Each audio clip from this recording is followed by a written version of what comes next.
Teaching with Shivam आप सभी का हार्दिक स्वागत है। आज हम आपसे चर्चा करेंगे विश्व का भूगोल। और भूगोल के अंदर एक टॉपिक आता है जिसका नाम है अक्षांश रेखाएं। तो हमारी पिछली वीडियो में आपने देखी पृथ्वी की गतियाँ। पृथ्वी की गतियाँ दो तरीके की होती हैं, परिक्रमण और घूर्णन गति। आज हम आपसे चर्चा करेंगे वो है अक्षांश रेखाएं। तो अक्षांश रेखाएं क्या होती हैं? अक्षांश रेखाओं से तापमान की गणना की जाती है कि कौन से स्थान पर, कौन से देश में कितना टेम्परेचर है, कितना तापमान है, तो वो अक्षांश रेखाओं के अकॉर्डिंग ही बताया जाता है। स्थिति की गणना, कौन सा देश कहाँ पर है और कौन सी लोकेशन में है, उसकी स्थिति बताई जाती है किसके अनुसार? अक्षांश रेखाओं के अनुसार। अक्षांश रेखा क्या होती हैं? पृथ्वी के केंद्र से, ये मानो पृथ्वी है, ये क्या है? पृथ्वी। तो पृथ्वी के केंद्र से खींची गई कोणीय या चापीय दूरी को क्या कहते हैं? अक्षांश कहते हैं। क्या कहते हैं? अक्षांश कहते हैं। जैसे यहाँ से हमने ये थीटा कोण लिया और ये 30 डिग्री का एंगल खींचा और इधर भी 30 डिग्री का एंगल खींचा, तो ये क्या कहलाएगा? अक्षांश। क्या कहलाया? अक्षांश। तो पृथ्वी के केंद्र से मापी गई कोणीय या चापीय दूरी को अक्षांश कहते हैं। अब ये 0 डिग्री अक्षांश है। 0 डिग्री अक्षांश के लिए क्या कहते हैं? भूमध्य रेखा, और इसी को कहते हैं विषुवत रेखा। इसी का नाम है विषुवत रेखा, भूमध्य रेखा और 0 डिग्री अक्षांश। अब अक्षांश रेखा क्या होती हैं उन्हें देखें। तो सपोज करें ये क्या है भैया? पृथ्वी। ये क्या है? पृथ्वी। तो इसके बीचों बीच में से 0 डिग्री, ये क्या है? 0 डिग्री। तो 0 डिग्री वाली जो रेखा होती है इसको क्या कहते हैं? भूमध्य रेखा। भूमध्य रेखा या इसी को कहते हैं का विषुवत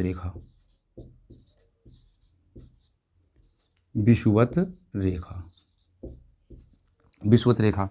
अब 0 डिग्री से फिर 1 डिग्री आएगा, 2 डिग्री, 3 डिग्री, 4 डिग्री, 5 डिग्री, ऐसे आते आते कहाँ पर आएगा? यहाँ पर आए। तो इसको कहते हैं क्या भैया? 90 डिग्री। क्या कहते हैं इसे? 90 डिग्री। अब 0 डिग्री से यहाँ तक कहाँ तक आए? 90 तक। तो ये 90 डिग्री का हो गया।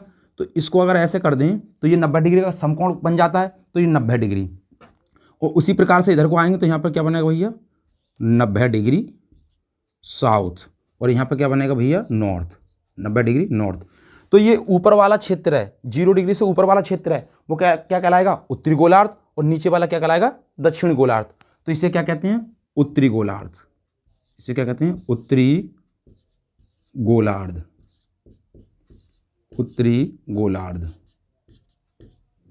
और नीचे वाले को क्या कहते हैं भैया? दक्षिणी गोलार्ध। ऊपर वाला उत्तरी गोलार्ध और नीचे वाला क्या कहलाया? दक्षिणी गोलार्ध। अब 0 डिग्री और 1 डिग्री, 2 डिग्री और 3 डिग्री और 4 डिग्री और 5 डिग्री। तो 5 डिग्री भूमध्य रेखा से उत्तर की ओर और 5 डिग्री भूमध्य रेखा से दक्षिण की ओर का जो भाग होता है वो क्या कहलाता है? 5 डिग्री ऊपर का, 5 डिग्री नीचे का। तो इसे कहते हैं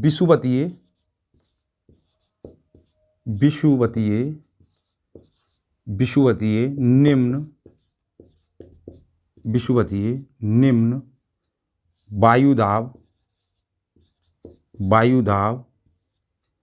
या ऑब्लेट डोल्ड्रम पेटी का विस्तार कितना होता है? तो 0 डिग्री से 5 डिग्री नॉर्थ और 0 डिग्री से 5 डिग्री साउथ तक का।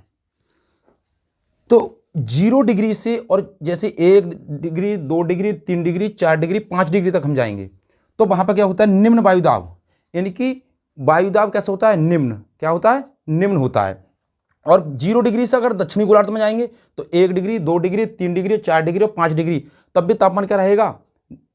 निम्न रहेगा। क्या रहेगा? निम्न। तो इसे कहते हैं निम्न वायुदाब पेटी। विषुवतीय निम्न वायुदाब डोल्ड्रम पेटी का विस्तार कितना होता है? 0 डिग्री से 5 डिग्री उत्तरी गोलार्ध में और 0 डिग्री से 5 डिग्री दक्षिणी गोलार्ध में। अब बात करें इसकी, क्या जब निम्न वायुदाब पेटी है तो उच्च वायुदाब भी होगा। तो उच्च वायुदाब पेटी का विस्तार कितना होता है? उच्च वायुदाब पेटी का विस्तार। उच्च वायुदाब पेटी का विस्तार कितना होता है?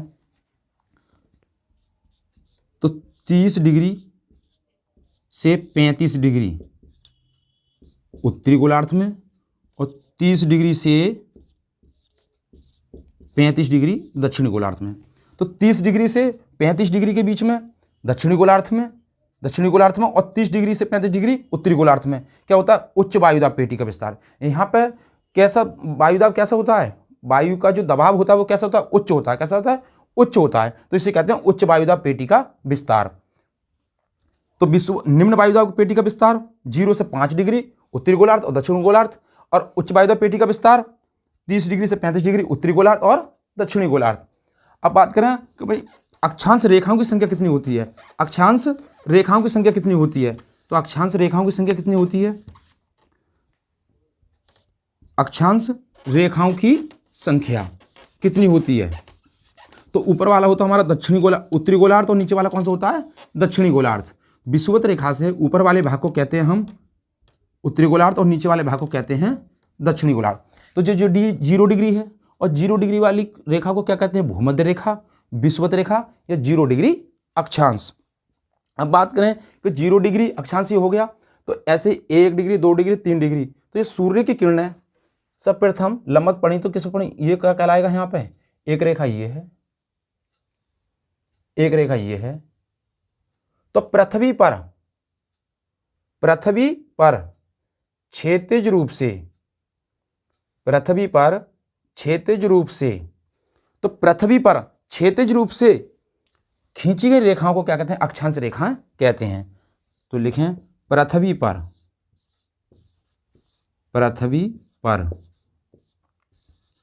क्षैतिज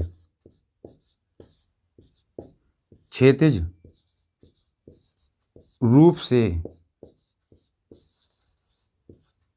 खींची गई रेखाओं को अक्षांश रेखा कहते हैं। अक्षांश रेखाएं कहते हैं। तो पृथ्वी पर जो क्षैतिज रूप से लेटी हुई जो रेखा खींची गई हैं उन्हें क्या कहते हैं? क्षैतिज रेखा। उन्हें क्या कहते हैं? अक्षांश रेखा कहते हैं। उन्हें क्या कहते हैं? अक्षांश रेखा कहते हैं। अब अक्षांश रेखाओं की संख्या कितनी होती है? तो बात करें 0 डिग्री और यहाँ पर क्यों 90, तो 90 तो ये उत्तरी गोलार्ध में, तो उत्तरी गोलार्ध में कितनी? उत्तरी गोलार्ध में, उत्तरी गोलार्ध में कितनी? 90। तो उसी प्रकार से 0 डिग्री से इधर की तरफ आएंगे तो यहाँ पर भी कितनी है? 90। तो दक्षिणी गोलार्ध में कितनी? दक्षिणी गोलार्ध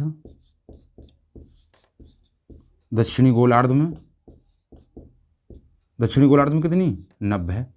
तो उत्तरी गोलार्ध में कितनी है? 90। और दक्षिणी गोलार्ध में कितनी है? 90। तो 90 कितनी हो गई? 180। जब 90 180 हो गई और एक जो 0 डिग्री वाली, एक रेखा 0 डिग्री वाली, तो कितनी हो गई? 180। तो अक्षांश रेखाएं, अक्षांश रेखाओं की संख्या, अक्षांश रेखाओं की संख्या कितनी होती है? तो 90 और प्लस 90 और प्लस 1 बराबर कितनी हो गई? 90 90 180 और 1 181। कितनी हो गई? 181। अब 181 है। कुछ भूगोल वेदाओं ने जो 90 डिग्री वाली है तो इसको रेखा नहीं बिंदु माना है। क्या माना है? बिंदु। क्यों? क्योंकि रेखा के 2 बिंदु होते हैं। रेखा का एक बिंदु इधर और मान के चलो रेखा ये हो गई रेखा, तो इसे रेखा कहते हैं। लेकिन ये 90 डिग्री वाला जो है वो क्या है? एक बिंदु है, तो बिंदु को उन्होंने रेखा नहीं माना। तो अब 1 और 1 2, तो 2 बिंदु कम हो जाएंगे, तो इसमें से 2 घटा दें तो कितना बचेगा? 179 179। तो अक्षांश रेखाओं की संख्या कितनी है? 179। अगर उत्तरी गोलार्ध में उत्तरी ध्रुव और दक्षिण ध्रुव दोनों को मिला दिया जाए तो अक्षांश रेखाओं की संख्या कितनी है? 181 है, 181 है। अब अक्षांश रेखाओं का जो बीच का क्षेत्र है, अक्षांश रेखाओं का जो बीच का क्षेत्र है और अक्षांश रेखाओं की बीच की दूरी, तो दो अक्षांश रेखाओं के बीच की दूरी समान होती है। भाई इसकी दूरी और इसकी दूरी में समान है, तो दो अक्षांश रेखाओं की जो समान दूरी है, तो लिखें दो अक्षांश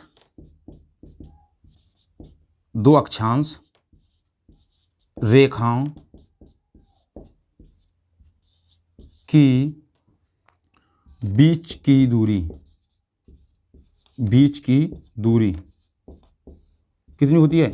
111 किलोमीटर। तो दो अक्षांश रेखाओं के बीच की दूरी कितनी होती है? ये नहीं कि इस अक्षांश रेखा और इस अक्षांश रेखा, दो समांतर अक्षांश रेखाओं के बीच की दूरी कितनी होती है? मान के सपोज 0 डिग्री और ये वाली, तो इन दोनों की जो बीच की दूरी है वो कितनी होती है? 111 किलोमीटर। 111 किलोमीटर। तो दो अक्षांश रेखाओं के बीच की दूरी कितनी होती है? 111 किलोमीटर। 0 डिग्री भूमध्य रेखा विषुवत रेखा, उत्तरी गोलार्ध में 90 अक्षांश रेखाएं और दक्षिणी गोलार्ध में भी 90 अक्षांश रेखाएं। 0 डिग्री वाली को एक मिला देंगे तो कितनी होगी? 181। उत्तरी ध्रुव और दक्षिणी ध्रुव के जो बिंदु हैं, इन बिंदुओं को, एक बिंदु और दो बिंदु, इनको कम कर दिया जाए तो हो गई 179 अक्षांश रेखाएं। तो अक्षांश रेखाओं की संख्या 179 और 181। एग्जैक्ट पूछे कुल अक्षांश रेखाओं की संख्या तो 181, अक्षांश रेखाओं की संख्या तो 179। अब बात करें कि भाई अक्षांश रेखाओं का जो बीच का क्षेत्र है, जो अक्षांश रेखाओं का जो बीच का क्षेत्र है, इसे क्या कहते हैं? अक्षांश रेखाओं के बीच के क्षेत्र को क्या कहते हैं? तो देखें, अक्षांश रेखाओं का जो बीच का क्षेत्र है उसे क्या कहते हैं? तो दो अक्षांश रेखाओं का जो बीच का क्षेत्र है उसे क्या कहते हैं? बात करें अक्षांश रेखाओं के बीच के क्षेत्र को, तो कोई सी भी अक्षांश रेखा हो, अक्षांश रेखाओं के बीच के क्षेत्र को, तो यहाँ पे लिखे हैं महत्वपूर्ण, हेडिंग डालें महत्वपूर्ण कटिबंध, महत्वपूर्ण कटिबंध या जोन क्षेत्र। तो अक्षांश रेखाओं का जो बीच का क्षेत्र उसे क्या कहते हैं? तो इसकी बात करें, अक्षांश रेखाओं के बीच के क्षेत्र को सपोज करें कि ये क्या है? पृथ्वी है और ये कौन सी रेखा है? 0 डिग्री। कौन सी रेखा है? 0 डिग्री अक्षांश। और इसी को क्या कहते हैं? भूमध्य रेखा या विषुवत रेखा। इसी को क्या कहते हैं? भूमध्य रेखा या विषुवत रेखा। अब एक रेखा और है, इस रेखा का नाम है 23.5 अंश पर झुकी हुई है, इस रेखा का नाम है कर्क रेखा। इसका नाम क्या है? कर्क रेखा। क्या नाम है इसका? कर्क रेखा। तो 0 डिग्री अक्षांश, दूसरी का नाम है 23.5 अंश कर्क रेखा। अब एक रेखा और है, इसका नाम क्या है? इसका नाम है आर्कटिक वृत्त। आर्कटिक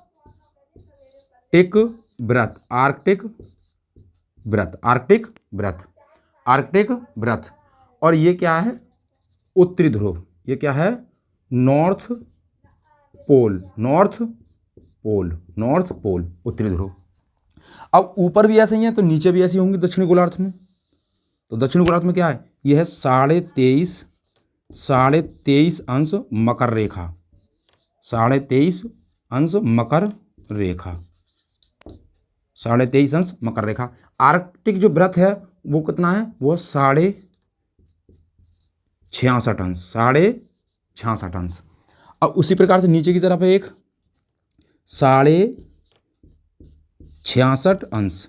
66.5 अंश। इसका नाम है अंटार्कटिका वृत्त। क्या है? Antarctica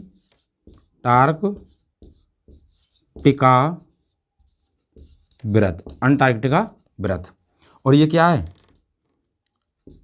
south pole, SP, NP north pole यानी उत्तरी ध्रुव और दक्षिणी ध्रुव। साउथ पोल तो दक्षिणी ध्रुव। अब कह रहे हैं कि महत्वपूर्ण कटिबंध के इन अक्षांश रेखाओं के जो बीच का क्षेत्र है, अक्षांश रेखाओं के बीच की दूरी, दो समान अक्षांश रेखाओं के बीच की दूरी तो 111 किलोमीटर। लेकिन अक्षांश रेखाओं का जो बीच का क्षेत्र है उसे क्या कहते हैं? तो अक्षांश रेखाओं का जो बीच का क्षेत्र है उसे क्या कहते हैं? तो पहले ये वाला देखें, इस क्षेत्र को क्या कहते हैं? इस क्षेत्र को, ये क्षेत्र जो है कर्क रेखा से और मकर रेखा के जो बीच का क्षेत्र है, इसे क्या कहते हैं? इसे कहते हैं उष्ण कटिबंध। इसे क्या कहते हैं? उष्ण कटिबंध। उष्ण कटिबंध क्या कहलाता है? ये उष्ण कटिबंध। कर्क रेखा और आर्कटिक का जो क्षेत्र है, कर्क रेखा और आर्कटिक वृत्त के जो बीच का क्षेत्र है, उसे क्या कहते हैं? उसे कहते हैं उपोषण। उपोषण, उपोषण या शीतोष्ण कटिबंध। उपोषण या शीतोष्ण कटिबंध। उपोष्ण या शीतोष्ण कटिबंध। आर्कटिक वृत्त और उत्तरी ध्रुव का जो बीच का क्षेत्र है, उसे क्या कहते हैं? तो इसे कहते हैं शीत कटिबंध। इसे क्या कहते हैं? शीत कटिबंध। शीत कटिबंध। तो उत्तरी गोलार्ध की बात हुई। अब बात करें दक्षिण गोलार्ध की, तो मकर रेखा और अंटार्कटिका वृत्त के बीच के क्षेत्र को क्या कहते हैं? मकर रेखा और अंटार्कटिका वृत्त के बीच के क्षेत्र को क्या कहते हैं? तो इसे कहते हैं उपोष्ण। उपोष्ण या शीतोष्ण कटिबंध। शीतोष्ण कटिबंध। शीतोष्ण कटिबंध। अंटार्कटिका वृत्त और दक्षिणी ध्रुव के बीच के क्षेत्र को क्या कहते हैं? तो इसे कहते हैं शीत कटिबंध। इसे क्या कहते हैं? शीत कटिबंध। शीत कटिबंध। 0 डिग्री अक्षांश कर्क रेखा और मकर रेखा को, कर्क रेखा और मकर रेखा का जो बीच का क्षेत्र है, इस पूरे के पूरे क्षेत्र को क्या कहते हैं? उष्ण कटिबंध, यानी कि गर्म इलाका, जोन क्षेत्र, गर्म क्षेत्र। गर्म क्षेत्र। कर्क रेखा और आर्कटिक के जो बीच का क्षेत्र है, उसे क्या कहते हैं? उसे कहते हैं उपोष्ण या शीतोष्ण कटिबंध। आर्कटिक वृत्त और उत्तरी ध्रुव का जो बीच का क्षेत्र है, उसे कहते हैं शीत कटिबंध। मकर रेखा और अंटार्कटिका वृत्त के बीच का क्षेत्र है, उसे कहते हैं उपोष्ण शीतोष्ण कटिबंध। और अंटार्कटिका और दक्षिण ध्रुव के बीच का क्षेत्र है, उसे कहते हैं शीत कटिबंध। कटिबंध का मतलब होता है क्षेत्र, जोन, एरिया। अब ये उष्ण कटिबंध है, तो इसका मतलब ये हुआ कि कर्क रेखा और मकर रेखा के जो बीच का क्षेत्र है, यहाँ पर क्या रहती है? गर्मी अधिक रहती है। तो इस क्षेत्र में जितने भी देश होंगे, तो यहाँ पर क्या रहती होगी? गर्मी अधिक रहती होगी। कर्क रेखा और आर्कटिक वृत्त का जो क्षेत्र है, यहाँ पर शीतोष्ण, शीत भी रहती है और गर्मी भी रहती है। तो यहाँ पर ठंड भी रहेगी और गर्मी भी रहेगी। और आर्कटिक वृत्त और उत्तरी ध्रुव का जो बीच का क्षेत्र शीत कटिबंध, तो यहाँ पर क्या रहेगी? ठंड रहती है। यहाँ पर क्या रहती है? ठंड रहती है। तो उत्तरी ध्रुव पर क्या रहती है? अधिक ठंड रहती है। उसी प्रकार से मकर रेखा और अंटार्कटिका वृत्त का जो बीच का क्षेत्र है, तो यहाँ पर गर्मी भी रहेगी और सर्दी भी रहेगी। और दक्षिणी ध्रुव पर क्या रहती है? अधिक शीत रहती है, अधिक ठंड रहती है। इसलिए इसे क्या कहते हैं? शीत कटिबंध कहते हैं। तो उत्तरी ध्रुव और दक्षिणी ध्रुव दोनों पर क्या रहता है? ठंडी रहती है, तो इसको कहते हैं शीत कटिबंध। शीत कटिबंध। अक्षांश रेखाएं, तो जो कुछ रेखाएं, कर्क रेखा, मकर रेखा, अंटार्कटिका वृत्त और आर्कटिक वृत्त, तो जो हमारे 7 महाद्वीप हैं, कौन कौन से महाद्वीप से कौन कौन सी रेखा होकर गुजरती है, इसके बारे में जानेंगे। तो अक्षांश रेखाएं होकर गुजरती हैं कौन कौन से महाद्वीप से और कौन कौन सी रेखाएं होकर गुजरती हैं। तो महत्वपूर्ण कटिबंध समझ पाए होंगे। अब देखते हैं इसके क्लास के माध्यम से कि कौन कौन से महाद्वीप से कौन कौन सी रेखा होकर गुजरती है। महाद्वीपों से होकर जाने वाली रेखाएं, हेडिंग डालेंगे महाद्वीपों से होकर जाने वाली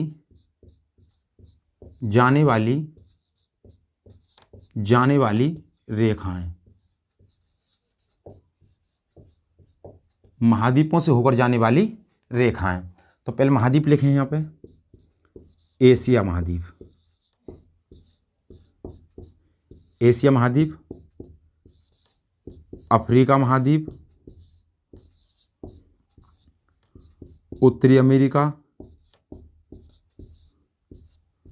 उत्तरी अमेरिका, दक्षिणी अमेरिका, दक्षिणी अमेरिका,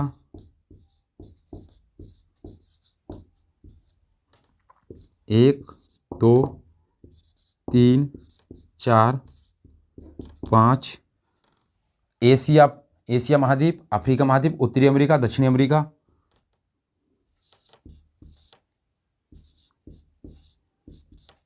यूरोप,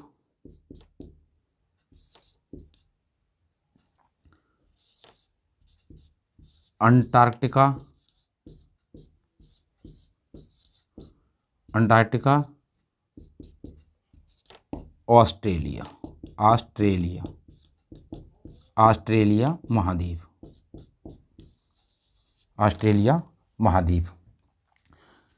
तो एशिया, एशिया महाद्वीप, अफ्रीका महाद्वीप, उत्तरी अमेरिका, दक्षिणी अमेरिका, यूरोप, अंटार्कटिका और ऑस्ट्रेलिया। तो कौन कौन सी महाद्वीप से कौन कौन सी रेखाएं होकर गुजरती हैं? यूरोप को 6 नंबर पर करें, क्योंकि इस किसके माध्यम से, क्षेत्रफल की दृष्टि से कौन सा महाद्वीप बड़ा है उसके अनुसार देखेंगे, तो इसे कह देंगे अंटार्कटिका, अंटार्कटिका,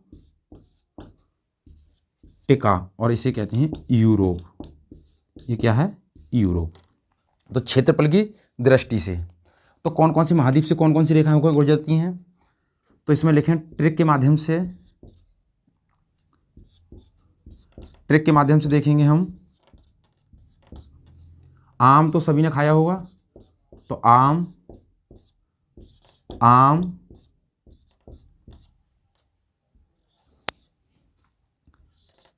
और आम। हमने 7 महाद्वीपों को क्षेत्रफल के अनुसार, क्षेत्रफल की दृष्टि से एशिया सबसे बड़ा है, फिर उससे छोटा अफ्रीका है, फिर उससे छोटा उत्तरी अमेरिका, फिर दक्षिण अमेरिका, फिर अंटार्कटिका, फिर यूरोप, फिर ऑस्ट्रेलिया। तो उसी के क्रम के अनुसार लिखें, तो क्रम से लिखते जाएं, आम, आम, आम, 3 बार आम हो गया। फिर इधर लिखेंगे का और बी, कभी, और यहाँ पर भी क्या लिखेंगे? का बी। 3 आम और 3 कभी ने खाए, 3 आम 3 कभी ने खाए। तो यहाँ पे क्या लिखा हमने? कभी और कभी, और फिर ऐसे कभी, नीचे को कुछ नहीं। तो अंटार्कटिका जो महाद्वीप है, इससे कोई भी रेखा होकर नहीं जाती है, क्योंकि ये क्या है? अंटार्कटिका महाद्वीप क्या है? निर्जन महाद्वीप है। क्या है? निर्जन महाद्वीप है, इससे कोई रेखा होकर नहीं गुजरती है। तो एशिया महाद्वीप से कौन कौन सी रेखा है? आर्कटिक वृत्त, कर्क रेखा और विषुवत रेखा। कौन सी? विषुवत रेखा। अफ्रीका महाद्वीप से मकर रेखा, कर्क रेखा और विषुवत रेखा। तो अफ्रीका महाद्वीप से मकर रेखा, कर्क रेखा और विषुवत रेखा। तो आ का मतलब हुआ, आ बराबर आर्कटिक वृत्त, आर्कटिक, आर्कटिक वृत्त। का बराबर कर्क रेखा, बी बराबर विषुवत रेखा, बी बराबर विषुवत रेखा, और माँ बराबर मकर रेखा, माँ बराबर मकर रेखा। तो एशिया महाद्वीप से आर्कटिक वृत्त, कर्क रेखा और विषुवत रेखा गुजरती है। अफ्रीका महाद्वीप से मकर रेखा, कर्क रेखा और विषुवत रेखा गुजरती है। उत्तरी अमेरिका से आर्कटिक वृत्त और कर्क रेखा होकर गुजरती हैं। दक्षिण अमेरिका से मकर रेखा और विषुवत रेखा होकर गुजरती हैं। अंटार्कटिका महाद्वीप से कोई रेखा होकर नहीं गुजरती है, क्योंकि यह क्या है? निर्जन महाद्वीप है। इस महाद्वीप से कोई भी रेखा होकर नहीं गुजरती है। यूरोप महाद्वीप से आर्कटिक वृत्त गुजरता है, यूरोप महाद्वीप से आर्कटिक वृत्त गुजरता है। ऑस्ट्रेलिया से केवल मकर रेखा होकर गुजरती है। तो गाइज, उम्मीद करता हूँ अक्षांश रेखाओं का जो टॉपिक आपने इस वीडियो से देखा है, तो अक्षांश रेखाओं से आपकी परीक्षा के अंदर जो भी प्रश्न पूछे जाएंगे तो इस क्लास से बाहर नहीं जाएगा। तो वीडियो देखने के लिए बहुत बहुत धन्यवाद, और वीडियो को शेयर करें, सब्सक्राइब करें, लाइक करें। यदि वीडियो पसंद आए और कमेंट बॉक्स में अपना सुझाव भी अवश्य दें। ऑल द बेस्ट, थैंक्स, जय हिंद, जय भारत।